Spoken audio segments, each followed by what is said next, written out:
Hi, I'm Dr. Kelly Rasmussen, and I'm with Success Communications Incorporated, and I'd like to talk to you about 911 training, and in particular, I've been getting a lot of questions about the Kid Rock call and what happened with that call and how come the dispatcher just didn't send an ambulance. What is it that prevented her from doing her job? Well, listen, she was doing her job to the best of her ability, and here's how I know that. I'm going to go through a couple of things to explain to you, whether you're a caller, you're a dispatcher, or you're a layperson who wants to know what is wrong with 911. Let me tell you. I can post this stuff on my Success website at successcommunicationsinc.com. I can post it on Facebook, LinkedIn, Twitter, whatever. What I want to do, though, is I want to actually explain it to you, show you what it looks like from inside of the 911 center. And that means when a call comes in, there are a lot of things that are in the caller's mind, and certainly there's a lot that they're trying to express in a short time and in a perhaps even very emotional time, as you heard with Kid Rock. One of the things that goes on immediately in this call that you can notice, I notice, and you perhaps notice, is that she says a couple of things. The call taker, the dispatcher, says a couple of things that make the person feel frustrated on the other end. Let me show you. When she says anything that has any kind of connotation of no, anything that sounds like no, anything that sounds like well, she said can't or I won't, or anything that sounds like can't, won't, don't, no, never, it's not going to happen. Any of those things that sound like, with that no and the contraction, that you aren't going to get service. And I'll explain more about that in just a moment, because when people are told that, myself included, those are fighting words. I want to come up there and say, why not? And that's why you get people's feedback being so pernicious, so unruly, so mean, so negative, because they don't understand. Let me show you. Let me help you understand, because there's a point when Kid Rock says, why don't you just send the ambulance? And she says, I have not yet, because I'm still trying to figure out what's going on. I don't know what's going on.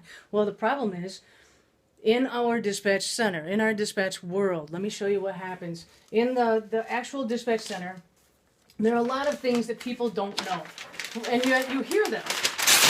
You hear them on television.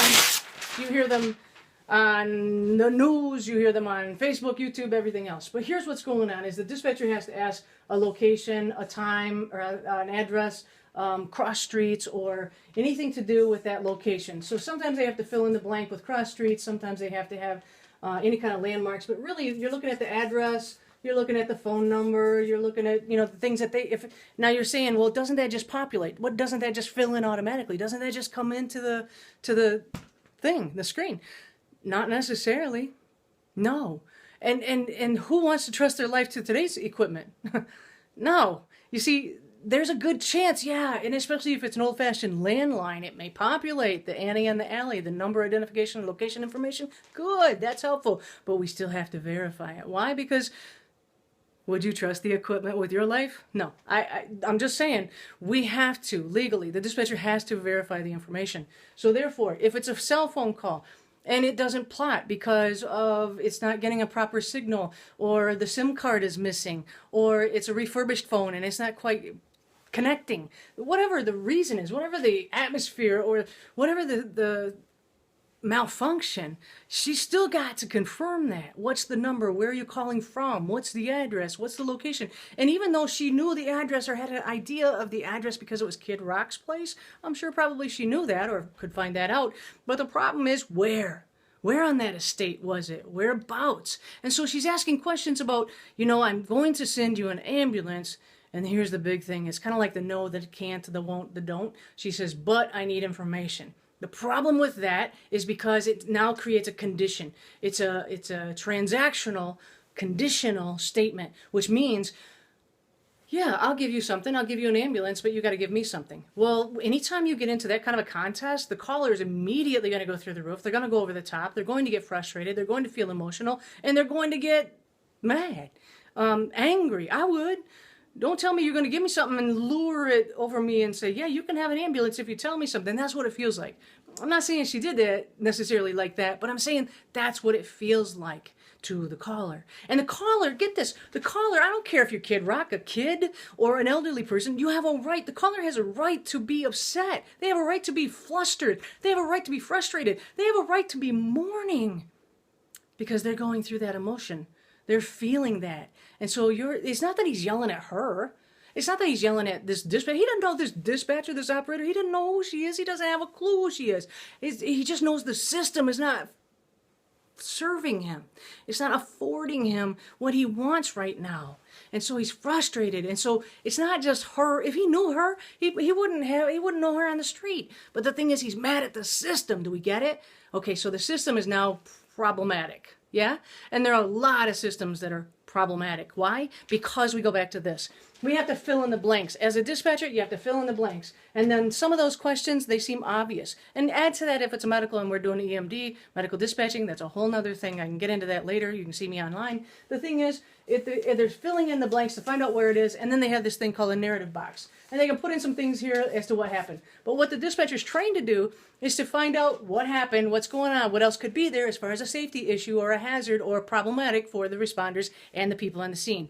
In other words, she knows now that there's an ATV involved. She knows that it's on the scene there. She knows that the person is there, and she knows that the female caller is saying, I don't want to look at him. So she's like, can we confirm he's dead? Otherwise, do we need to start CPR? She's trying to actually give them tasks to do in case there's any hope, any shred of possibility that he could still be alive or saved somewhat. So that's not her fault. That's not a bad thing. That's part of the system. She's got to ask the question to kind of see if she can help further. And that's all she's trying to do. In the meantime, she gets to this point and she's thinking about her responders too. She's like, I can't take it for granted because you don't know, you weren't there, you didn't see it. You said you woke up and found him this way, but you don't know if he was shot off of that ATV. You don't know if there's a shooter on the premises. You see, in dispatch, we have to think about the probable and improbables. What else could be going on? What else is a factor? What else could be a danger to continue on that scene? If you've heard of any kind of terrorism or secondary attacks or anybody that doesn't like law enforcement and they use ploys, okay, so there's a lot that this dispatcher is trying to consider and not just an individual scene for the sake of the individual scene, right? All right, so I'm not just trying to make it make sense for the dispatcher, because I've seen some of your comments, and look, she doesn't need to be fired. She doesn't need to be berated or disparaged the way people are making comments about it. Let's look at the system. Attack the system. Don't attack the people. Don't attack the callers, and don't attack the call takers. Let's attack the system.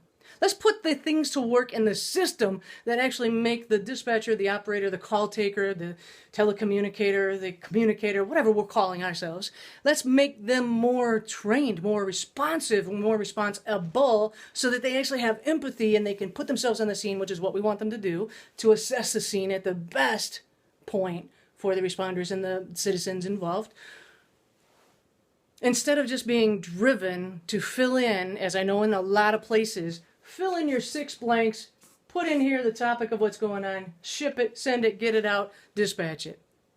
Move on to the next call. That's what happens. That's what happens, and it's sad. We've automated emergency dispatching, and I'm furious about it. Because people on the other end of that phone, on the other end of that call, like I said, if you're a kid or an elderly person or Kid Rock, I don't care who you are, you deserve to be talked to, treated as a person, not a thing, a widget, a something to just get it in, get it going, get it entered. If that officer is a ways out, that responder is a ways out, that person is now sitting there, frustrated, mourning, wondering, questioning. And oh yeah, there's that caveat, that line at the end. If anything changes, call us back. But they don't know if they should or not, because they may have to give you something to get something. We've created our own quirks and faults within our system. We need to make the system better, train the people better on how to talk with, communicate with their callers in the hope that it's a win-win for everybody. And we're not just filling in some blanks. And we're not just some call taker. These are emergency 911 professionals who know what they're doing. And they're doing it to the best of their ability, and right now to the best of their training. Take a minute and thank them, because they know what they're doing. Does it always come across the same or the right or as evident that they do? Not necessarily. Nah, not necessarily. But the thing is, if we don't understand the system, how dare you attack the person working within the system? Please learn the system. Understand what's going on. What exactly is at fault here? Is it her policy? Is it her procedure?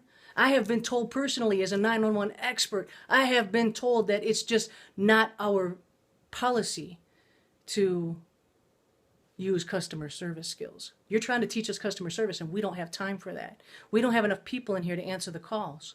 Therefore, we have to cut some things out. We have to cut some corners. We have to cut some time in order to fill in our blanks and send that call. And now you know. We need to fix the system. Call me. Email me. Go ahead and comment.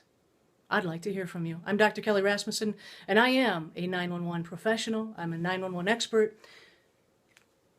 And I believe the system's there for you. And it does work. We just need to all know how to communicate through the equipment, like anything else we're dealing with nowadays. I look forward to hearing from you.